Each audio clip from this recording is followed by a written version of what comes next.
E aí, meu povo, bora de arrume-se comigo pro primeiro dia do Congresso dos Jovens.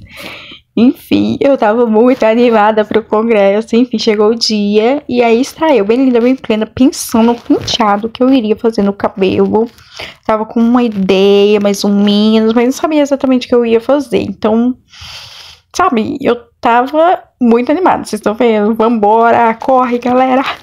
Enfim, próximo take eu vou mostrar o look pra vocês que eu vou usar. Que era aí. Enfim, o nosso look foi composto por essa blusa que eles mandaram confeccionar e era a parte de baixo preta. E eu escolhi essa saia, que é linda, perfeita, maravilhosa. Agora, bora de arrume-se o penteado comigo, porque, minha gente, eu estava com ideia bem, assim, de início eu tava com uma ideia de penteado, depois eu mudei, assim, no meio do caminho, eu vi que dava pra fazer outro penteado e eu fiz, enfim. Acompanhei um processo aí de eu decidindo o que eu ia fazer no cabelo, eu me olhando bem linda, bem plena pra ver. E aí, gente? Eu comecei pensando em uma coisa e depois, no meio do caminho, eu vi que dava pra fazer outra coisa, sabe? Outro penteado. E eu falei, cara, vai dar certo esse trem, vou fazer. Enfim, gente, ficou lindo. Repara. Aguardem aí pra vocês verem.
E esse foi o resultado do penteado. Eu amei, ficou lindo, perfeito, maravilhoso. Meu Deus, como eu sou linda, Jesus!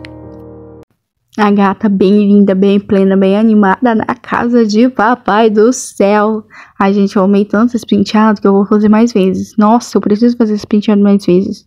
Ficou lindo, né? Ai, meu Deus, eu sou muito linda, meu Deus! E esse foi o look completo para a primeira noite do congresso. Ficou lindo, perfeito, maravilhoso. Eu amei.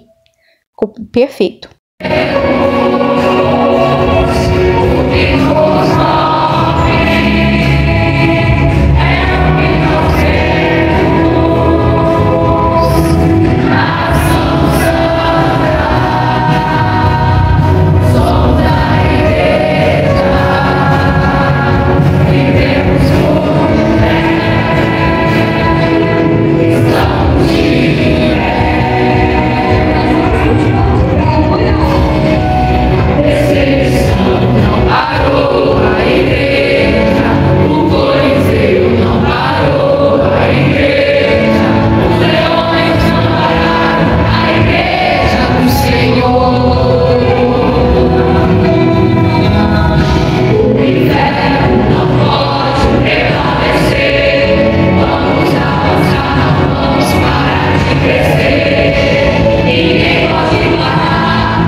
a seguinte estratégia: eu mostrarei aos crentes que posso fazer a sua vida ser muito pior do que a sua morte.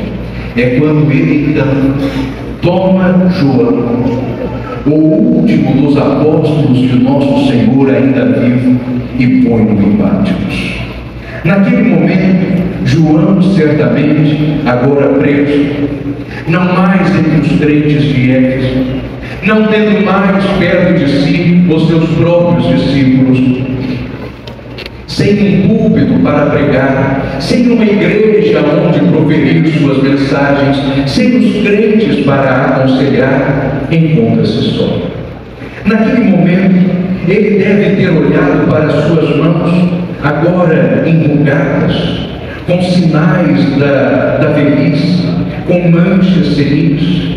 Passava ele as mãos em seu cabelo, longo como era o costume da época, e sentia o seu cabelo embaraçado, sujo, porque naquela prisão, na ilha penal que era Patmos, ele estava entregue à própria sorte. A sua barba já não era uma barba bem cuidada, a sua roupa era rota, e naquele momento ele certamente passa a lembrar-se dos seus amigos, dos seus irmãos apóstolos. Certamente lembrou-se e deve ter dito ao seu coração: quanta saudade eu tenho do meu irmão Tiago. Nosso pai Zebedeu cuidou tanto de nós, e Tiago foi morto. Tiago foi decapitado. Como Tiago foi decapitado, também Mateus e Bartolomeu o foram. Os três tiveram a sua cabeça arrancada. E lembrou-se ele de outro Tiago, filho de Alfeu, e este morreu apedrejado. O que me faz lembrar, disse João ao seu coração, da própria morte de Estevão, aquele diácono cheio do Espírito Santo, aquele homem intrépido, mas que morreu apedrejado por causa da perseguição que Paulo estava promovendo. Lembrou-se de Judas Tadeu, que foi morto a machadadas. Lembrou-se de Filipe, lembrou-se de Simão, os dois foram crucificados. Lembrou-se de Tomé. Certamente disse para si: mas que ironia! Tomé que naquela noite em que Cristo nos apareceu e nos repreendeu a todos por causa de nossa incredulidade, Tomé quis colocar o seu dedo na ferida da lança no corpo de Cristo. O próprio Tomé morreu também, traspassado por uma lança. E Pedro, meu amigo Pedro, quantas vezes Cristo precisou repreender a Pedro e repreender a mim? Certamente João lembrou-se, sentindo em seu coração saudade e tristeza. Houve uma vez em que Cristo voltou-se para Pedro e disse: virá o dia em que te cingirão os teus lombos e alguém te levará para onde tu não queres ir, referindo-se ao tipo de morte com que Pedro haveria de morrer. E naquele dia Pedro ficou tão enraivecido que apontou o dedo para mim e disse: Senhor, enquanto a este aí. Mas naquele dia Jesus me defendeu. Jesus não brigou comigo, Jesus me defendeu. Ele disse de mim: quanto a este, se eu quiser que ele viva até que eu venha, que tens tu com isto? Mas eis que eu estou aqui agora. A morte se aproxima e eu não verei Jesus voltar. A morte se aproxima e eu não contemplarei o arrebatamento da igreja. A morte aproxima-se de mim, como aproximou-se de André, que foi crucificado de cabeça para baixo, ou aproximou-se de Matias, o último a ser agregado a nós e que morreu queimado vivo, e eu não verei as coisas que Cristo disse que, se quisesse, eu poderia ver.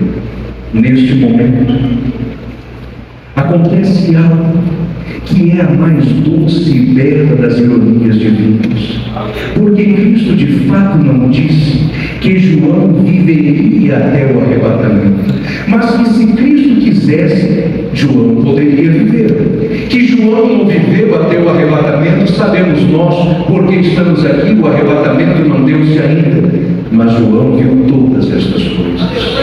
Revelação de Jesus Cristo, a qual Deus lhe deu para dizer aos seus servos as coisas que brevemente devem acontecer. E pelo seu anjo as enviou e as testificou a João, seu servo, que notificou e deu testemunho de Deus e de Jesus Cristo e de todas as coisas quanto viu. Bem-aventurado é aquele que lê e aqueles que ouvem a palavra desta profecia, porque perto está o fim. Começa assim o livro do Apocalipse. João não houvera percebido, mas o Senhor Jesus lhe fizera uma promessa, e a promessa era ver todas as coisas que ele de fato presenciou. João continua a contar: eu, João, vosso irmão, companheiro na aflição, no reino e na paciência, estava preso na ilha de Patmos por causa da palavra de Deus e do testemunho de Jesus Cristo. E no dia do Senhor eu fui arrebatado em espírito e ouvi atrás de mim uma voz como de grande trombeta. É certo que naquele momento o coração de João deve ter parado, a sua alma deve ter saltado dentro de si. Eu conheço esta voz. Aleluia! Vão ser 60 anos desde que eu a ouvi pela última vez, mas eu a conheço. Eu ainda posso me lembrar de suas últimas palavras a mim. Enquanto Cristo ia subindo aos céus, prometeu-nos o Espírito Santo, prometeu-nos o poder, fez de nós testemunhas, disse que o Espírito viria, e eu ainda me lembro que ali parado, olhando para o céu junto com os 11, escutei outra voz atrás de nós, que era de um varão vestido de branco, e que nos disse: varões irmãos, por que estáis assim pasmados olhando para o alto? Este mesmo Senhor que agora viste subir do céu também descerá. É a voz que agora eu ouço. E João escreveu: e virando-me eu para ver o que falava comigo, eu vi 7 castiçais de ouro, e no meio dos 7 castiçais um semelhante ao Filho do Homem. Olha, era Jesus, agora não o Cristo sofredor, não o Cristo ensanguentado, não o Cristo massacrado, não o Cristo espancado, não era sequer o Cristo transfigurado de glória, não era o Cristo da manjedoura, não era o Cristo que andou sobre as águas, que avançou o mar e acalmou o vento, nem era o Cristo que multiplicara pães, mas era Cristo. Agora não o Cristo encarnado, não o Cristo transfigurado, mas o Cristo glorificado. Consumou na cruz a obra de redenção. Eu olhei para ver o que falava comigo, e ele era semelhante ao Filho do Homem. Ele tinha os seus pés brilhando como latão reluzente quando é purificado pelo fogo. Os seus cabelos não estavam encharcados de sangue, não estavam com a areia daquela caminhada tão difícil até o alto do Gólgota. Eram cabelos macios, brancos como a mais pura lã. Os seus olhos eram como chamas de fogo. Vi nele um peitoral de ouro, e na sua coxa estava escrito: Rei dos Reis e Senhor dos Senhores. É Cristo, mas é o Cristo da consumação. É Cristo, mas é o Cristo das promessas. É Cristo, mas é o Cristo do final. Naquele momento, João vê, enxerga, contempla todas as coisas, e Cristo disse: se eu quiser que ele viva, ele verá. E ele viveu, e ele viu, e aquilo que ele viu, ele escreveu. Deus disse: aquilo que tu vês, agora escreve, põe num livro e envia-o às 7 igrejas que estão na Ásia, a Éfeso, a Esmirna, a Pérgamo, a Tiatira, Sardes, Laodiceia e Filadélfia. E o Senhor começa a dizer àquelas igrejas, uma a uma, algumas palavras que vão se repetindo de ponta a ponta. Para as 7 igrejas ele diz: eu conheço as tuas obras. Aleluia! Não se trata do Senhor dizer que tem alguma ideia a nosso respeito. Não se trata de Cristo dizer que sabe alguma coisa a respeito de nós. Cristo sabe tudo, e ele diz: eu conheço as suas obras, as coisas que filhos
vencer, eu lhe darei de comer da árvore da vida. Olha, talvez fosse para João um quadro difícil até mesmo de aceitar. Eu estou aqui preso, passando privações, tendo dificuldades, vendo coisas indizíveis, é fato, mas anotando promessas, quando eu mesmo, João, estou preso. Acontece que João não tinha em seu coração nenhuma dúvida quanto a coisa alguma, porque ele sabe que uma coisa é aquilo que Cristo promete e outras são as circunstâncias. E as circunstâncias não nos impedem de alcançar as promessas que o Senhor nos dá. Ao contrário, as circunstâncias, quanto mais difíceis são, tanto mais nos aproximam daquilo que o Senhor nos tem prometido, se permanecermos firmes. E aí, galera, vamos de mais um Arrume-se Comigo pro segundo dia do congresso. Aí cá estou eu, pleno domingo de manhã, me arrumando para ir pro segundo dia de congresso, no domingo de manhã, que a gente passou o dia inteiro lá, gente. Foi de manhã, de tarde e de noite. Foi assim, incrível, perfeito, maravilhoso, uma benção. Aí eu já tava pensando mais ou menos com o cabelo que eu ia fazer, sabe? Porque assim, eu fiz vários penteados nesse dia de congresso. Enfim, no próximo take eu vou mostrar o look pra vocês do dia, porque a gente foi liberado a usar o que a gente quisesse. Enfim, esse foi o meu vestido que eu usei no domingo de manhã. Lindo, perfeito, maravilhoso. Comprei na Shein. Aqui está o look completo pra vocês verem, meninas. Olha que vestido perfeito, maravilhoso, gente. Lá na Shein tem uns vestidos perfeitos. Olha, eu comprei na Shein esse vestido. E esse sapato que eu tô no pé também. Enfim, vou ver se eu acho e deixo o link pra vocês na descrição.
Paz do Senhor Jesus.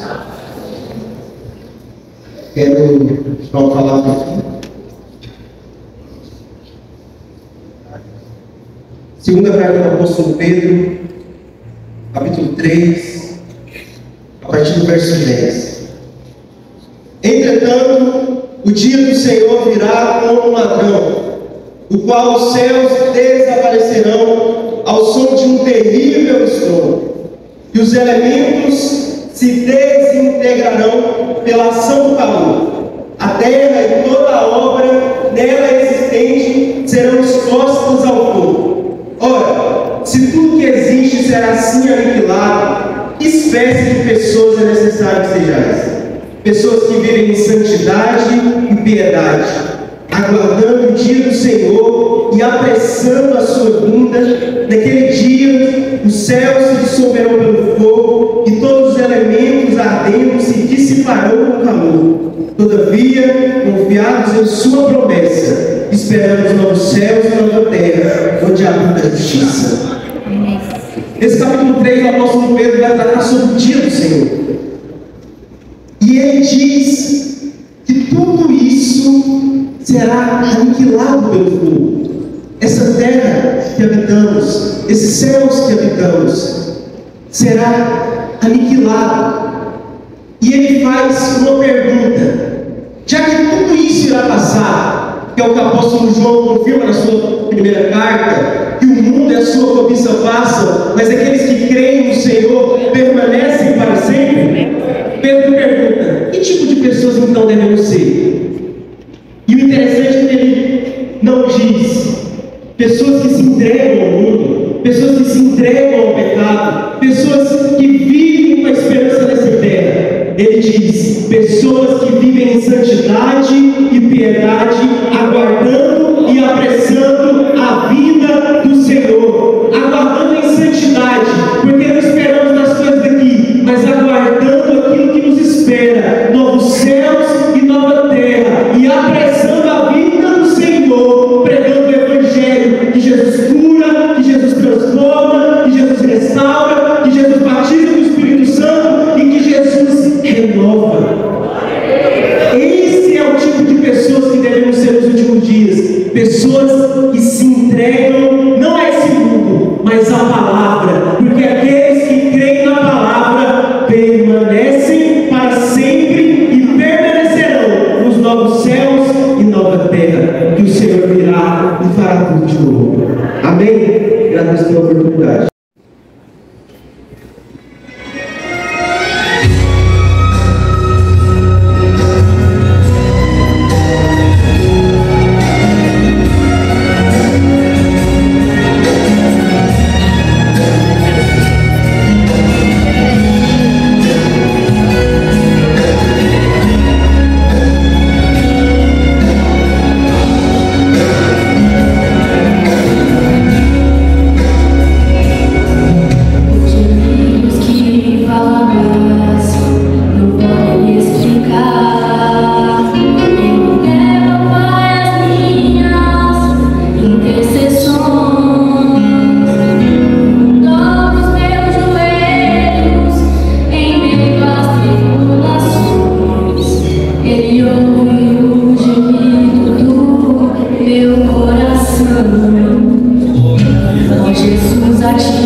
o céu com morte, mas de associar o céu com vida e com vida plena.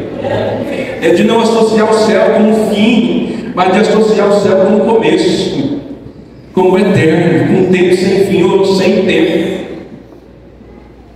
Você pode glorificar o nome do Senhor?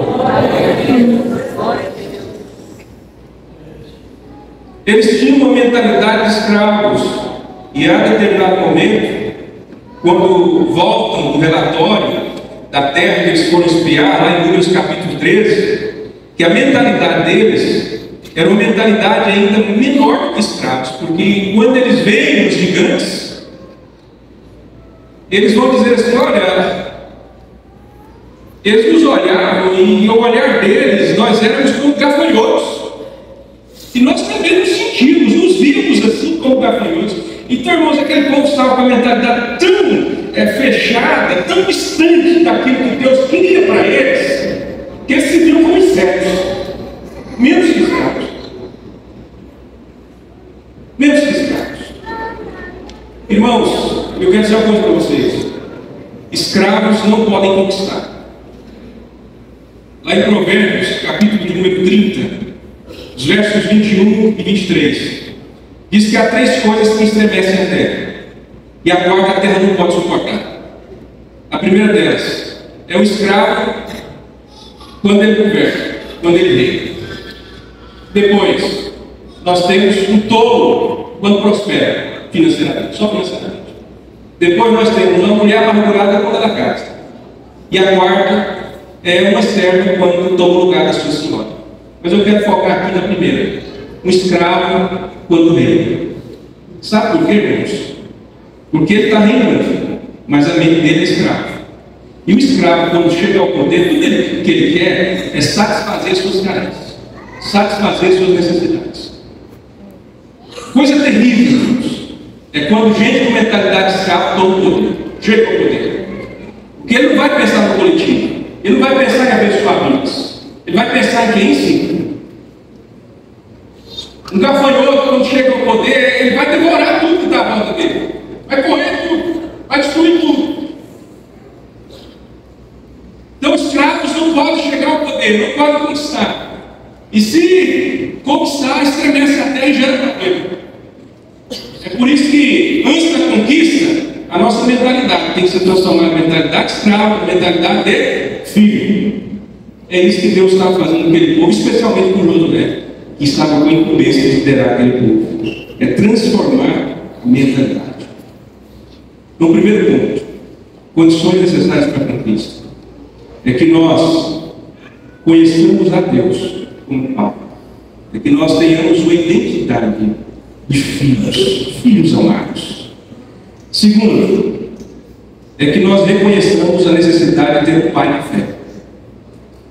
Falando de Deus Pai, agora estou falando de alguém, de um irmão mais maduro, de um irmão com mais experiência na fé. Isso é essencial. E isso fala muito com a nossa geração, pensando eu como alguém um pouco mais idade dos jovens, pensando em você, irmão, de uma geração um pouco mais madura, nós podemos assim dizer. Quanto que é importante a gente ter um pai na fé e reconhecer a necessidade de ter um pai na fé. Foi isso que Moisés foi para Josué. A primeira intervenção que Moisés tem na vida de Josué, que é muito distintiva, em Números 13 e 16, é quando na escolha dos espias da terra prometida, Moisés vai mudar o nome de Josué, que antes era Oséias, para Josué. Oséias, como os irmãos bem sabem, representa salvação. E Josué significa o Senhor salva. Isso é libertador, irmãos. Warren Wiersbe vai dizer que o comentário dele, que leva ao Senhor, que é muito importante para aquele soldado, aquele líder do exército, agora líder do povo, que ele tivesse a consciência de que, de fato, quem salva é o Senhor. Que o dia de Pentecostes estavam todos reunidos no mesmo lugar. e ouviu-se do céu um som como de um vento veemente e impetuoso, que desceu e encheu a casa em que estavam assentados.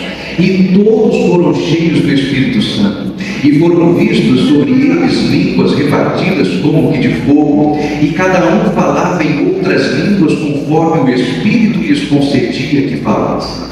Naquele dia habitavam em Jerusalém varões religiosos de todas as nações que estão debaixo do céu. E correu aquela voz, e juntou-se uma grande multidão que perplexa e atônica dizia: pois que não são varões galileus estes homens que ouvimos falar? Como, pois, os ouvimos dizer cada qual em nossa própria língua em que somos nascidos? Partos, medos, elamitas, os da Mesopotâmia, Judéia, Capadócia, Ásia, Ponto, Frígia, Panfilha, partes da Líbia, de junto a Cirene, forasteiros romanos, prosélitos de judeus, cretenses e árabes, todos os temos ouvido falar em nossas próprias línguas as grandezas de Deus. E alguns maravilhavam-se, dizendo: que é isto dizer? Outros, porém, zombavam: estamos cheios de moço. Pedro, porém, colocando-se em pé, disse: varões, irmãos, escutai hoje as minhas palavras e seja-vos isto notório, porque estes homens não estão embriagados como vós pensais, é ainda a terceira hora do dia. Mas isto é aquilo que foi dito pelo profeta Joel, que nos últimos dias, diz o Senhor, eu derramarei do meu Espírito sobre toda a carne, e os vossos filhos e as vossas filhas profetizarão, os vossos jovens terão visões, os vossos velhos sonharão sonhos, e até sobre os servos e as servas eu derramarei do meu Espírito, e eles profetizarão, e eu farei com que haja prodígios em cima do céu e sinais embaixo na terra, sangue, fogo e vapor de fumaça, e o sol se enegrecerá e a lua se tornará vermelha como sangue. Tudo isso antes que venha o grande dia do Senhor. E acontecerá naqueles dias que quem invocar o nome do Senhor será salvo. Eis aí a explicação do porquê somos nós pentecostais. Atos capítulo 2, do primeiro versículo até o versículo 17. Queridos irmãos, o que nos faz pentecostais não é o modo como nós andamos, como nos trajamos, como nos vestimos. Isto é reflexo de quem somos aqui dentro. Tanto é que quando alguém procura manter esse aspecto tão característico nosso, mas sem que o seu coração esteja convertido, convencido e revestido, esse tal sempre dá um jeito de burlar alguma coisa. Sempre dá um jeito de introduzir algum comportamento malévolo nas suas roupas, no seu modo de andar, no seu modo de falar. O que nos faz pentecostais é a ação do Espírito Santo de Deus.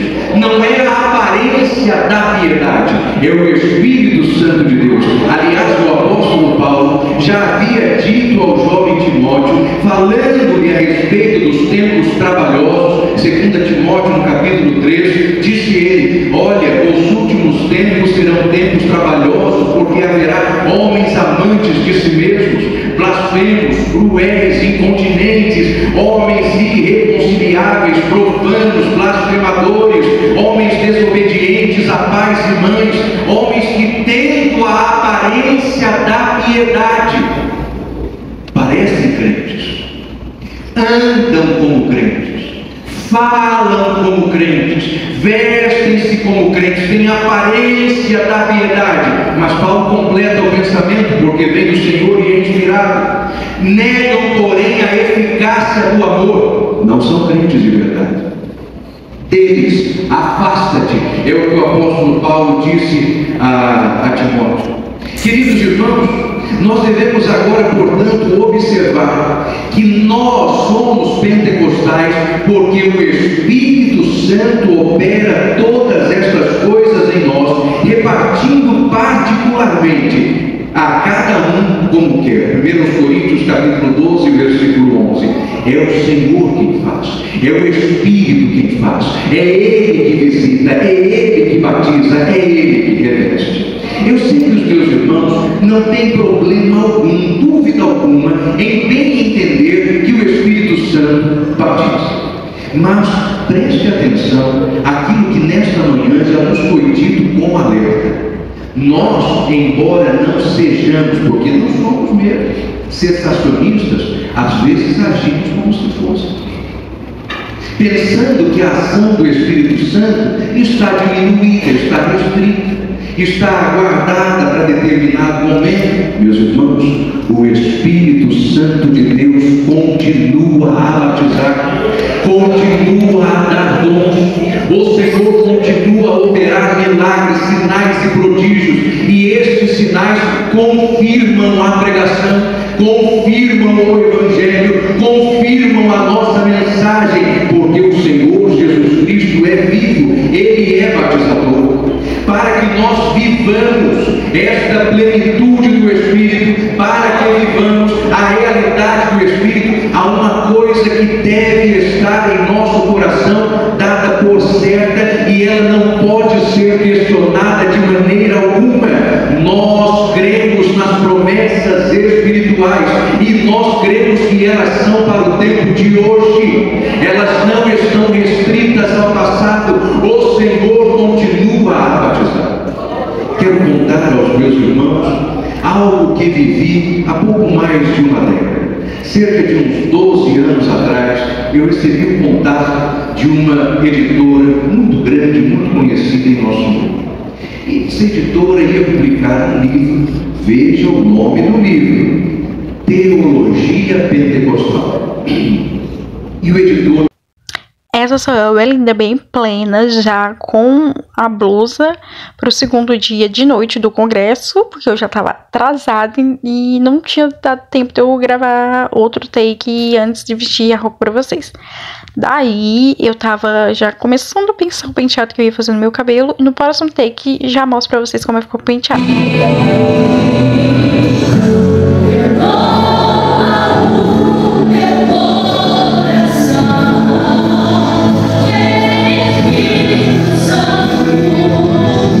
E esse foi o look, o penteado do segundo dia do congresso na parte da noite. Foi o mesmo look dos outros dias, só que o penteado eu mudei.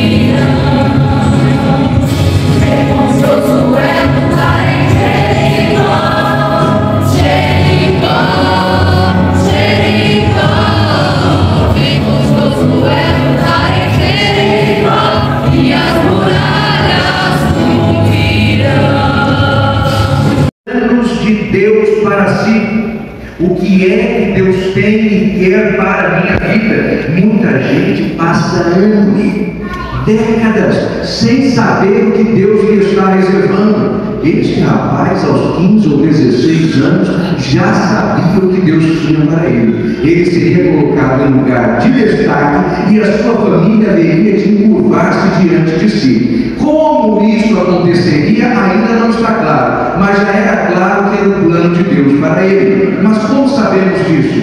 Porque o pai de José não nega que o sonho fosse de Deus, ao contrário, guarda todas aquelas coisas em seu coração. Mas não pense, os irmãos, que termos acesso aos planos de Deus para nós, sabermos ao menos os esboços daquilo que Deus tem reservado para nós, é coisa fácil, é coisa simples, é coisa boa e nos fará rir, irmãos. O plano de Deus é bom, é perfeito e é agradável, mas daí a saber e chegarmos à sua consumação, há um grande caminho a percorrer.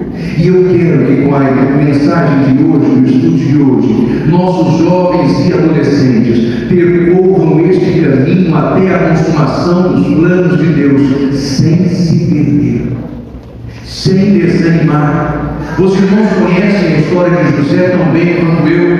A cada passo que esse moço dava na direção das conquistas que Deus lhe tinha a dar, mais inimigos ele ajuntava, mais desgostos ele colecionava. Porém, em todas as coisas ele viu e reconheceu que a mão de Deus era com ele, e ele nunca falou nada contra Deus.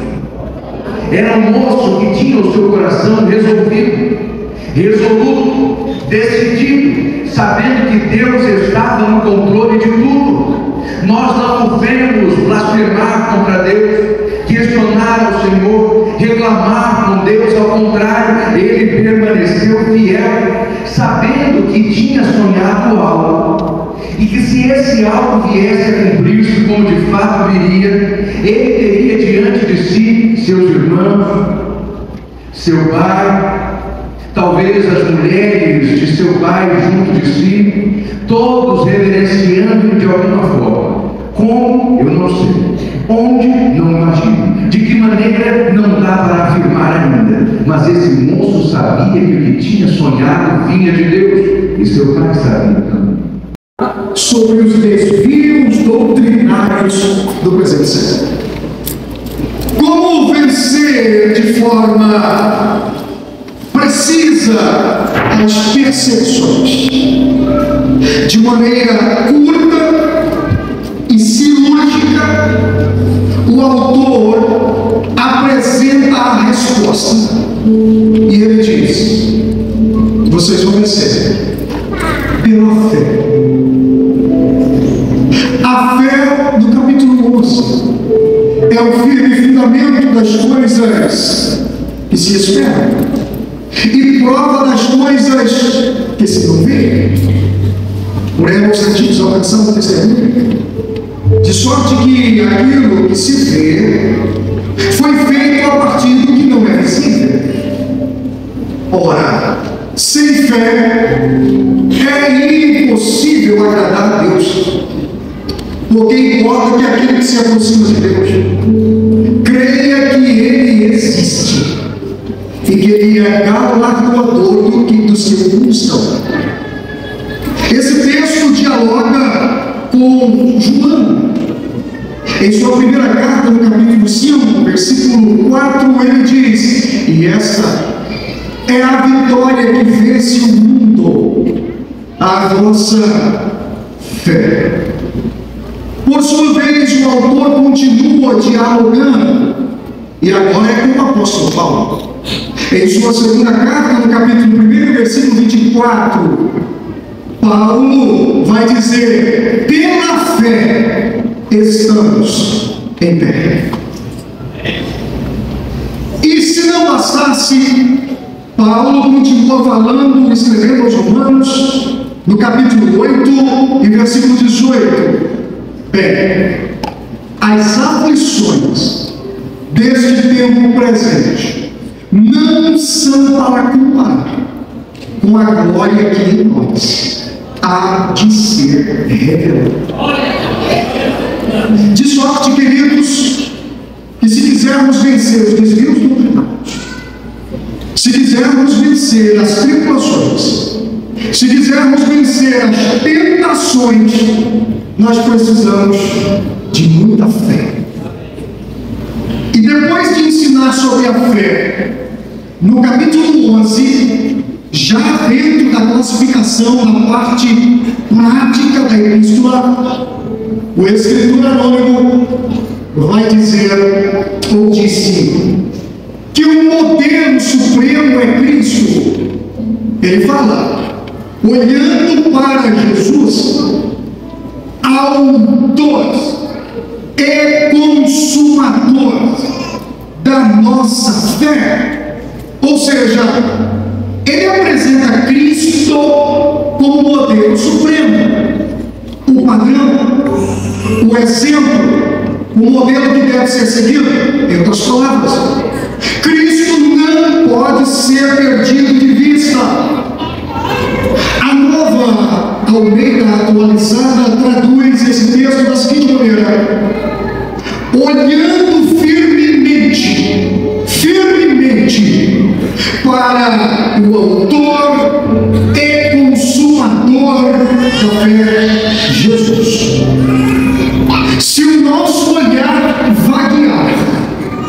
pela senda do pecado, se o nosso olhar vaguear pelos apetites carnais, se o nosso olhar vaguear pelos apelos da mídia relativista,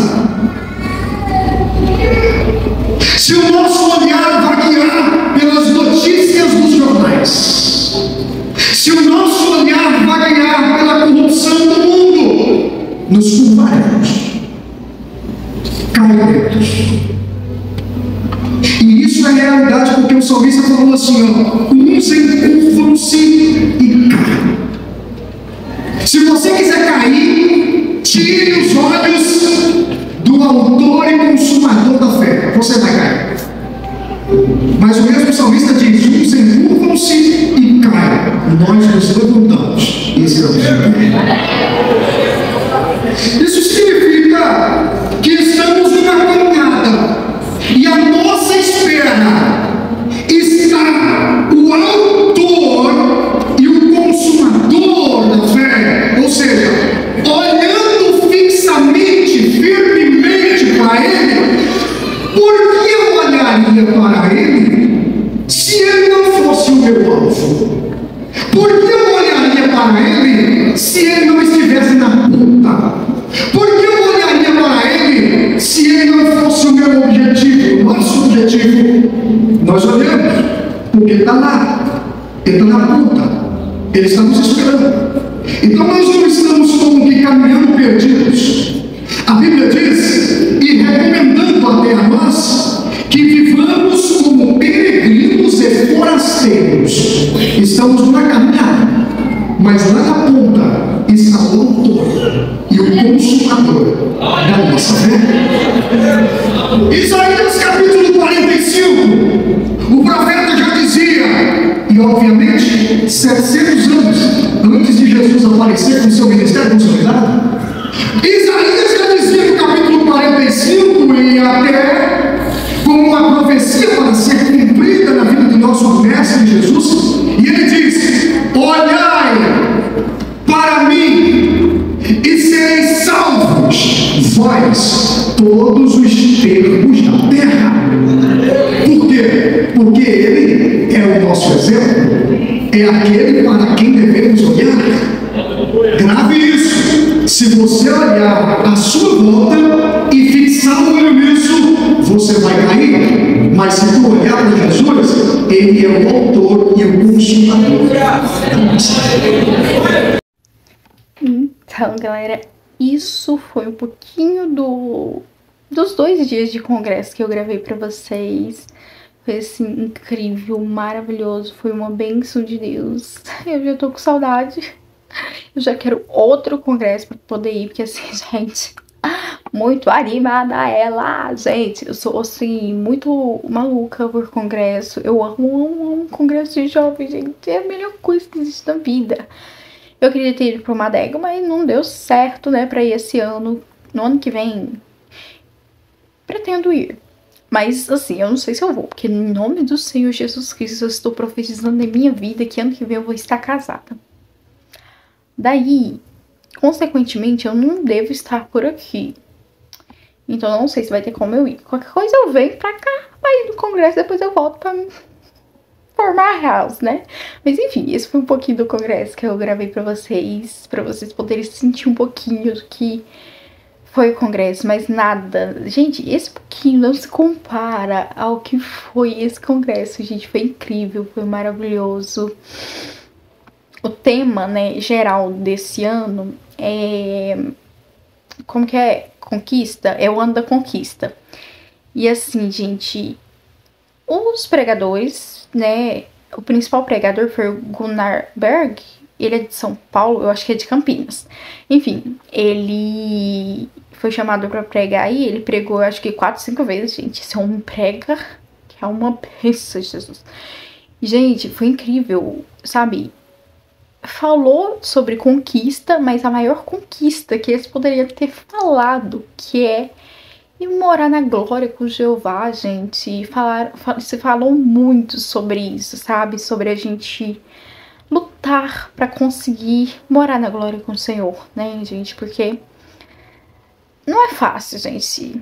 Pra ir morar com Jesus, passar a eternidade nos céus, não é de qualquer jeito, não é simples, né? Tem um único caminho para você poder ir pro céu, que é Jesus. E esse caminho, ele é complicado, ele é difícil, porque você tem que negar a si mesmo. O próprio Jesus diz: quem quiser me seguir, tome a sua cruz, né? E vá, siga-me, né? Ou seja, a gente tem que tomar a nossa cruz, a gente tem que renunciar ao nosso eu, nosso ego, nossa carne, as nossas vontades para poder seguir Jesus e outrora, futuramente, morar no céu com Jesus. E assim, o rei já está voltando. Assim, o mundo está dando sinais bem mais claros, gente.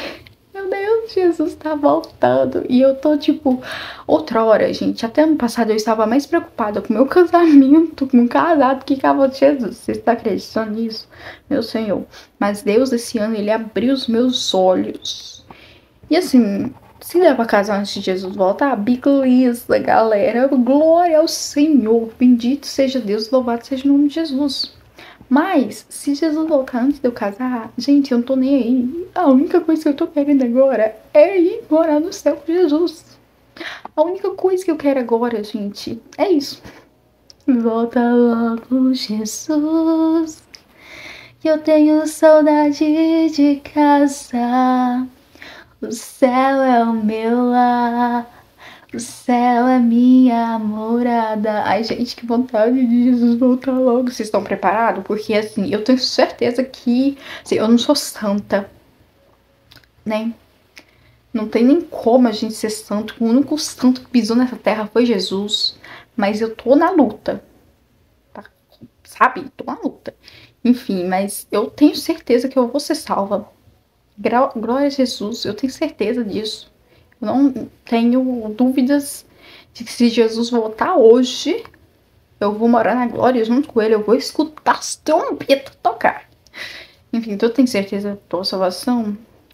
Se não, seria melhor você repensar a sua vida, sabe, suas coisas.